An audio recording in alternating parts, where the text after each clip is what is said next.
Bonjour à tous, aujourd'hui une petite vidéo pour vous présenter le robot en carton. J'ai plusieurs demandes à ce sujet, et c'est vrai que ça pourrait être pas mal de faire une petite vidéo pour vous montrer comment j'ai conçu ce petit robot. Allez, c'est parti. Le robot en carton est un robot un peu spécial dans la compétition parce qu'il ne participe pas en tant que tel. Il est réalisé pour combler les matchs de poule quand il y a un nombre impair d'équipes. Il ne participe donc pas à toutes les séries, et il a pour contrainte de se concentrer sur les points qui lui sont réservés afin de ne pas empêcher le robot adverse de faire un maximum de points. Il peut donc toucher à la vitrine, la galerie, les hexagones de part et d'autre de la zone de départ, la statuette, les hexagones adjacents, et enfin les 3 premiers carrés basculants.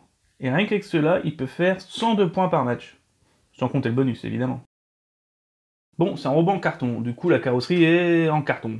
Hein, merci Captain Obvious. Mais ce choix est plutôt pratique quand il s'agit de faire une carrosserie rapidement ou des petites adaptations au niveau des ouvertures. Par exemple, le livreur de réplique que j'ai rabaissé, comme ceci, ou cette partie que j'ai renforcée. Et la carrosserie est d'un seul tenant et fermée par des petits aimants à l'arrière, afin de faciliter son ouverture. Surtout quand il s'agit de faire des ajustements de dernière minute sur la table de match. Et comme c'est d'un seul tenant et pliable, ça nous permet de faire ça.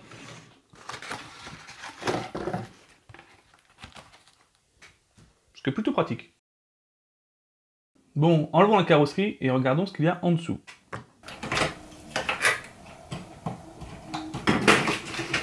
Oh, la rébellion des boîtes de pizza. Nous avons déjà 5 actionneurs, ce qui est pas mal déjà quand même pour un robot de cette taille. Un électroaimant rétractable pour récupérer la statuette. La statuette est couverte de petites plaques de fer sur le côté, ce qui permet d'être récupérée par l'électroaimant. Le livreur de réplique aussi est basique. La statuette est récupérée par l'électroaimant, puis le robot fait un 180 pour déposer la réplique. Et enfin, il dépose la statuette dans la vitrine. Ensuite, on a 2 bras à l'avant avec une surface adhérente pour traîner les hexagones de chaque côté de la statuette. Et accessoirement pousser les carrés de fouille. Sous le robot, nous avons 2 bras pousseurs pour envoyer les hexagones dans la zone sous la statuette. Et enfin, le plus gros actionneur, le récupérateur d'échantillons, qui fait aussi dépôt sur la vitrine. Alors oui, cette configuration ne permet pas de faire tout sur la table. On ne peut pas tester la résistance par exemple, ou ramasser les hexagones au sol, ou les empiler pour faire encore plus de points. Après tout, je ne cherche pas à la gagne avec ce robot, donc pas besoin de tout faire. D'ailleurs, petit aparté, toutes les équipes ne sont pas là pour jouer la gagne. La plupart essayent déjà de faire un robot qui fonctionne, et c'est déjà beaucoup de boulot. Mais revenons plus en détail sur les actionnaires. Alors, les bras à l'avant, tout comme le livreur de réplique, sont de simples servomoteurs avec des bras dessus. Simple, mais pas très intéressant. Le ramasseur de statuettes utilise aussi un servomoteur avec 2 électroaimants pour accrocher la statuette, on va dire, pour la gripper tout simplement, et la transporter à travers la table. Et ces électroaimants sont commandés par un L288N, classique, mais efficace. Le cœur du robot, lui, est composé de ce que j'appelle le convoyeur, ou la valeur d'échantillon. Nous avons d'abord 2 bras qui ont pour fonction de sortir à l'arrière du robot et de ramasser les hexagones sur leur support.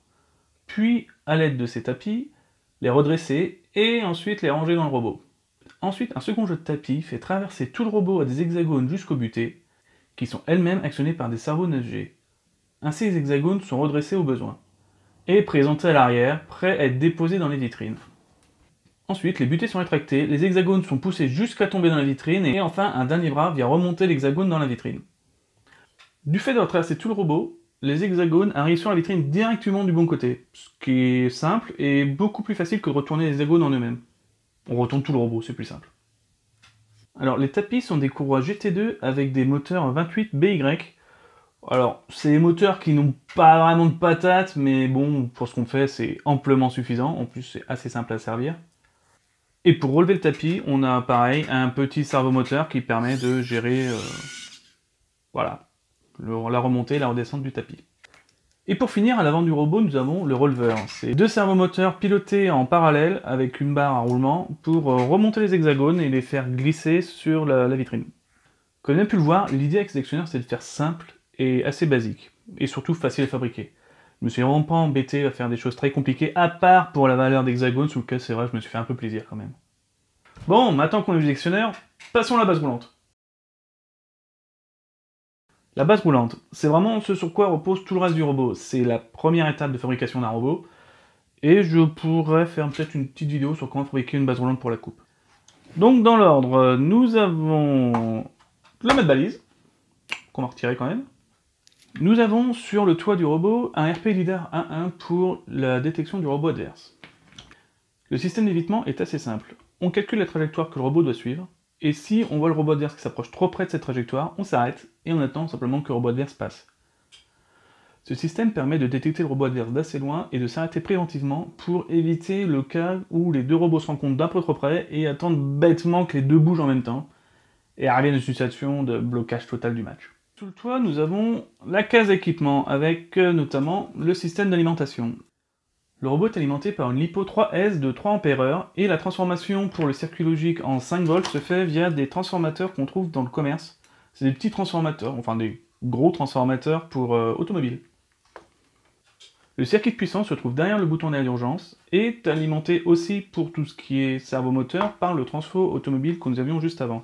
Cela permet notamment de couper tout ce qui est puissance et actionneur, sans couper la partie logique.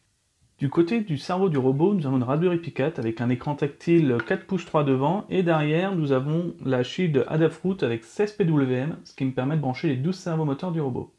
J'ai aussi profité de la partie prototypage de l'Adafruit pour monter un petit interrupteur 3 positions pour sélectionner le côté du robot ou en centrale l'homologation, ainsi qu'un petit interrupteur pour simplement la tirette. Le cerveau fonctionne avec un programme Python qui gère le lidar, les actionneurs, le chronomètre, ainsi que la lecture d'un fichier qui contient la liste des instructions à envoyer aux actionneurs et à la carte moteur. Et en parlant de la carte moteur, justement, nous avons un système de propulsion à 2 roues motrices au bout de motoréducteurs de 10 watts. L'odométrie est faite par 2 roues codeuses reliées à une Arduino qui, elle, gère la position du robot. Elle reçoit les ordres de position à atteindre depuis le cerveau via la connexion USB, puis envoie les ordres à la carte Sabertooth qui régule la puissance des moteurs. Comme vous avez pu le voir, c'est un robot qui reste assez simple, basique, qui n'est pas capable de tout faire, et à vrai dire, c'est plus un automate qu'un robot. Mais il fait ses actions au mieux, et c'est un peu ce qui compte le plus quand même dans la Coupe de France de robotique. Alors bien sûr, ce n'est qu'une présentation, je suis resté dans les grandes lignes. Mais si vous voulez des détails sur certains points, n'hésitez pas à les demander en commentaire, et je ferai peut-être une vidéo dessus. Est-ce que je démontais mon robot juste pour cette vidéo? Ouais. Va falloir ranger maintenant. Et faire des petits gâteaux. À la prochaine. De votre part, je pense qu'on va aller voir une autre table. Et oui, la table numéro 4 donc pour cette dernière rencontre de la première série avant de faire le robot, avant d'entamer cette robot. Cette dernière rencontre qui donc va faire rencontrer le Jéroboam, l'équipe de Jéroboam, contre le retour. Le retour du robot carton. Le retour du robot carton des arbitres. Que va-t-il faire? Comment va-t-il finir? Vous le saurez très rapidement. Jéroboam, est-ce que vous êtes prêts? C'est bon pour vous? Les arbitres sont-ils prêts pour le robot en carton? Les arbitres sont-ils prêts pour calculer les points? Le public avec moi, 3, 2, 1, top départ, c'est parti. Voilà. Ah, il démarre doucement. Une petite amélioration, j'ai l'impression, pour le robot en carton. Ah, petit échec, j'ai l'impression, de notre côté, puisque en fait, il a foncé contre le mur et plutôt que d'aller prendre la valeur, ben, en fait, il s'est arrêté sur le carré de fouille. Espérons pour eux que ce n'était pas un carré rouge. Malheureusement, je ne peux pas voir de ce côté-là. C'est bon. Ah là là, Jéroboam. Et pourtant, moi, j'aurais bien aimé voir leur vitrine pour une raison très simple, c'est que c'est exactement, je dirais, la même vitrine que la coupe de l'année dernière. Voilà, donc qui était censée être un phare. Ils ont décidé tout simplement de la réutiliser. Et j'imagine, alors je pense qu'il n'y a pas de capteur ici, de rajouter un tout petit capteur. C'est efficace au moins, c'est comme au code. CTRL-C, CTRL-V, si ça marche, pourquoi ne pas le refaire? C'est par contre, le robot en carton va faire un score qui ne va pas être horrible, j'ai l'impression. Non, un échec peut-être du robot en carton? Ah là là là là. Oh, la statuette. Oh, elle est mignonne. J'avais pas vu la statuette, elle est trop mignonne. Ah là là. Mais pas si échec que ça, car le robot en carton a quand même placé sur la vitrine les 3 éléments triés par couleur. Ouais, les couleurs ont été respectées. Donc, moi j'avais quand même une question pour le robot en carton. Je viens de remarquer, j'avais pas fait gaffe, il y a une GoPro en fait. Est-ce qu'elle sert à faire joli ou à faire joli? Alors pour ça, il faut demander à la fille qui est là. C'est ça, GoPro. D'accord, et elle sert à faire joli du coup. C'est pour le pôle média. D'accord. Donc ça filme donc peut-être pas que à faire joli finalement. Ok, je suis mauvaise langue. Et bien donc cette rencontre est terminée, cette première rencontre donc pour la coupe, cette première série de la